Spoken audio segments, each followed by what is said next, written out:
आणि या देशामध्ये स्वाभिमानाने जगण्याचा अधिकार दिलाय. कोणाची माय व्यायली नाही आमचं आरक्षण काढून घेण्याचा, कोणाची माय व्यायली नाही उपवर्गीकरण आमच्यामध्ये अनुसूचित जातीमध्ये उपवर्गीकरणाचं. हे आपण लक्षात घ्या. आज फडणवीस तुला सांगू इच्छितो, तुझी अवकात नाही, स्पष्ट सांगतो. कारण तिथं दीपकने काय केलंय बघितलंयस. त्यांची ती लहान लहान पोरं होती. इथं कोण आहे माहिती का? बाबासाहेबांची औलाद आहे. अरे जेव्हा मी हिंदू मिल ताब्यात घेतली बाबासाहेबांच्या स्मारकाला, तेव्हा हायकोर्टामध्ये माझ्या विरुद्ध केस टाकली आणि दाऊद नावाचा जज होता. तो असं म्हणाला, आज याने 12.5 एकर जमीन घेतली, अरे उद्या हे सचिवालय घेईल, तुमचे पोलीस करतात काय? तेव्हा मुंबईच्या कमिशनरला मुंबईच्या पत्रकाराने विचारलं की तुमच्याकडे मुंबई पोलीस होता, तुमच्याकडे SRP होती, त्या दिवशी तुम्ही रॅपिड ऍक्शन फोर्स आणला होता AK-47 घेऊन, तरी तुम्ही का अडवलं नाही? त्याने काय उत्तर दिलं माहिती का? मी त्यांच्यातले 25-50 माणसं मारली असती, परंतु माझा एक पोलिसही जिवंत गेला नसता. त्याशिवाय ही तुमची ताकद आहे, ही तुमच्यामध्ये तुम्हाला लोक कशी घाबरतात हे तुम्ही लक्षात घ्या. तुम्ही काही येडा गबाळाची औलाद नाही. आणि म्हणून फडणवीसला मला सांगायचंय की नादी नका लागू तुम्ही आमच्या.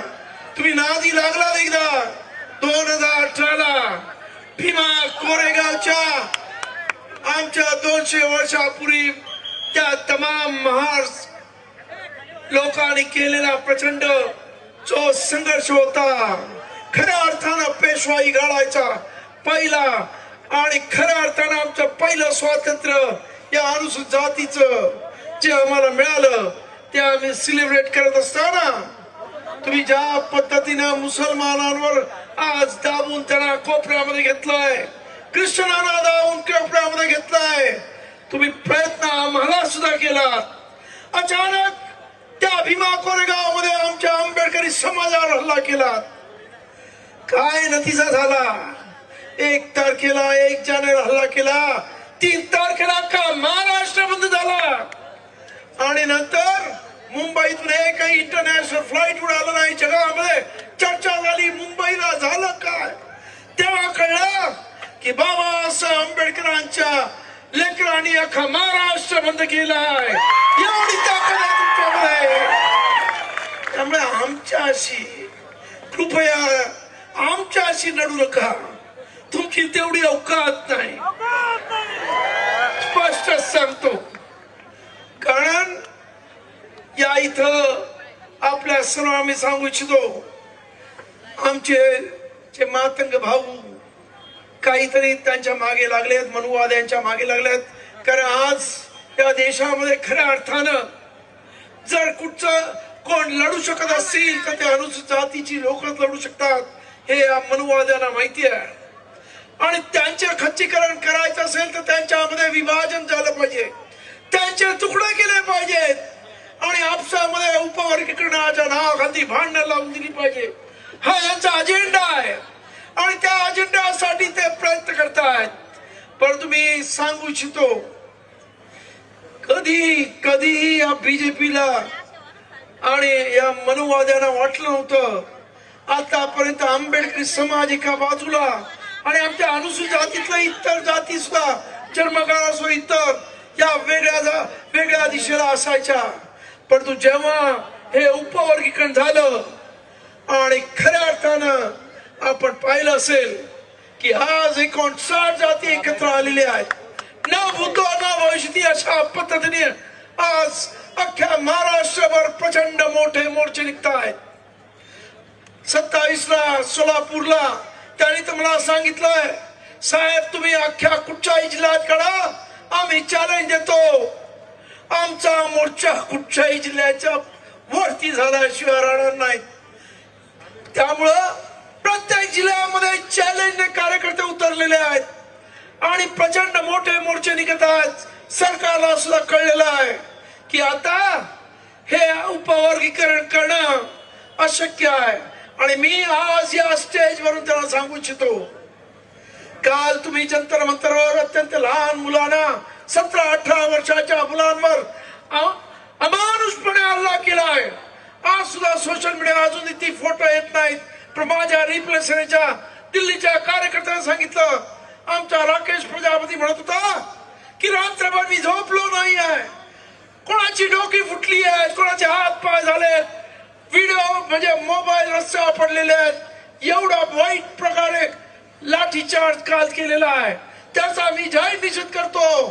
परंतु या मोर्चामध्ये उपवर्गीकरण करण्याचा प्रयत्न केला आणि मग आम्ही तो करू आणि आमच्यावरती चालवून दाखवा तुमची काठी, मग आम्ही बघतो की या देशामध्ये आमच्या बापाने लोकशाही दिली, पण आमच्या बापाने लोकशाही देत असं सांगितलंय की या देशामध्ये जर मी दिलेली लोकशाही टिकवायची असेल तर इथे समानता आणायला पाहिजे, लोकांमध्ये बंधुभाव आणायला पाहिजे, न्याय दिला पाहिजे। आणि जर तो दिला नाही तर माझ्या बापानं सांगितलं की एक दिवस हे लोकशाहीचं मंदिर या देशातील लोक उद्ध्वस्त केल्याशिवाय राहणार नाही, हा त्याने दिलेला त्यावेळेस 1926 आणि 1950 त्याने दिलेला इशारा आहे। आणि म्हणून लोकशाही रूपांतर ठोकशाहीत होऊ देऊ नका, स्पष्ट सांगतो आणि हे तुम्हाला मागे पडेल एवढं मी सांगतो। आणि त्यामुळं देवेंद्र फडणवीस आज दुर्दैवानं तुम्ही आमच्या एससीच्या आमदारांना भेटायला तयार नाहीत, त्यांच्याशी बोलायला तयार नाहीत, ही जी परिस्थिती आहे, तुम्हाला जर सत्तेचा मा झाला असेल तर उतरवायला ही आंबेडकरी जनता मागे पुढे पडणार नाही, एवढं लक्षात ठेवा। आणि त्यामुळं आज हे जे काही मोर्चे चाललेले आहेत ही फक्त एक झलक आहे, अजून बरंच काही या देशामध्ये होणार आहे।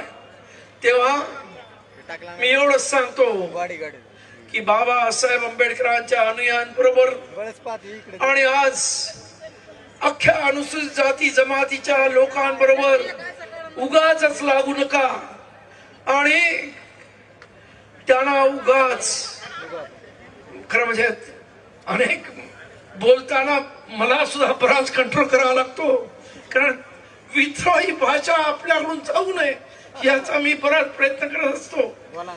कारण तर या इथं ही जी काही परिस्थिती निर्माण त्या सरकारने केलेली आहे ती खरं म्हणजे सरकारने स्वतःहून आपल्या अंगावरती ओढून घेतलेली आहे। त्या सरकारने ताबडतोब हे सर्व उपवर्गीकरण बंद करावं आणि त्या न्यायमूर्ती पदार्थ समितीचा अहवाल कचऱ्यामध्ये टाकावा अशी आमची मागणी आहे।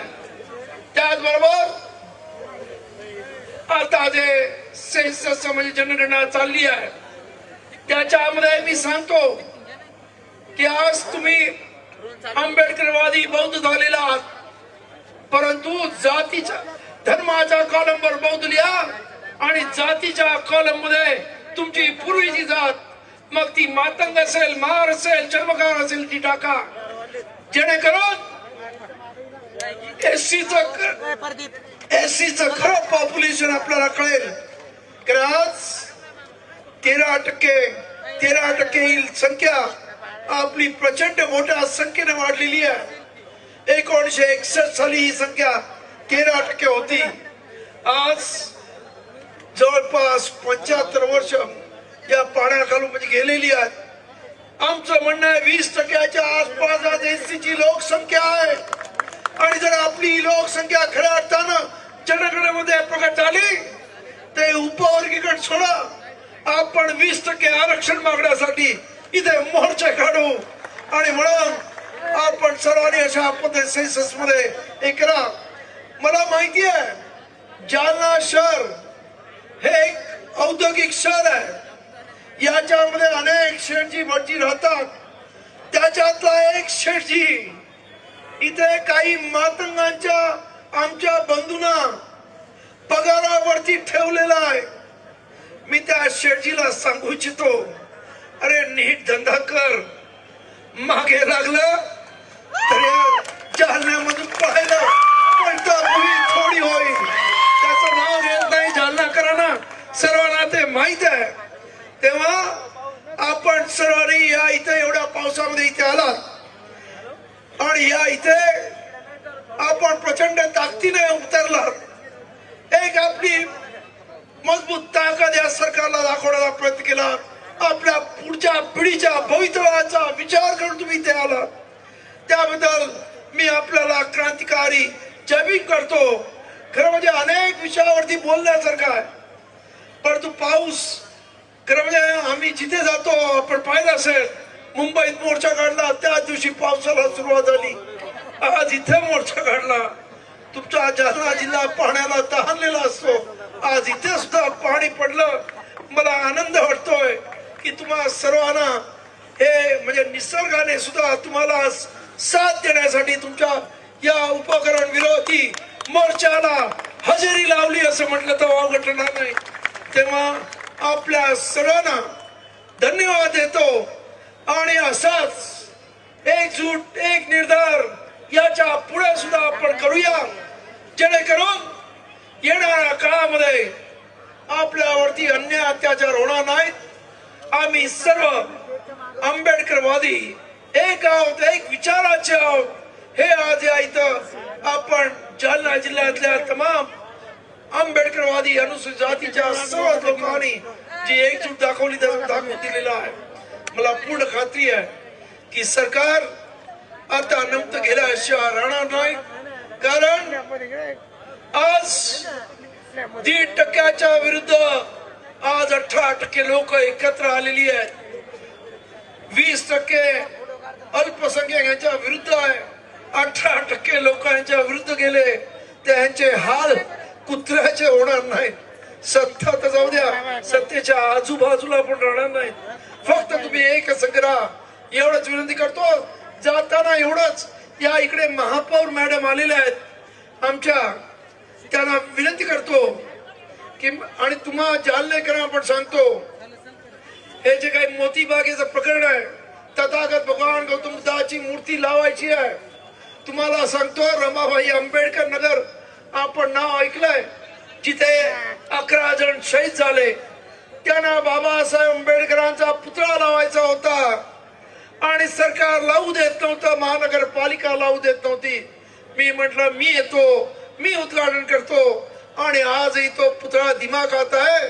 उद्या तुम्ही इथे तथागत भगवान गौतम बुद्धाची घरात ताई तुम्ही मूर्ती लावा उद्घाटनाला, मी येतो. कोणाची माय व्याधी असं मी तुम्हाला जाहीर करतो आणि आपल्या सर्वांना क्रांतिकारी जय भीम करतो.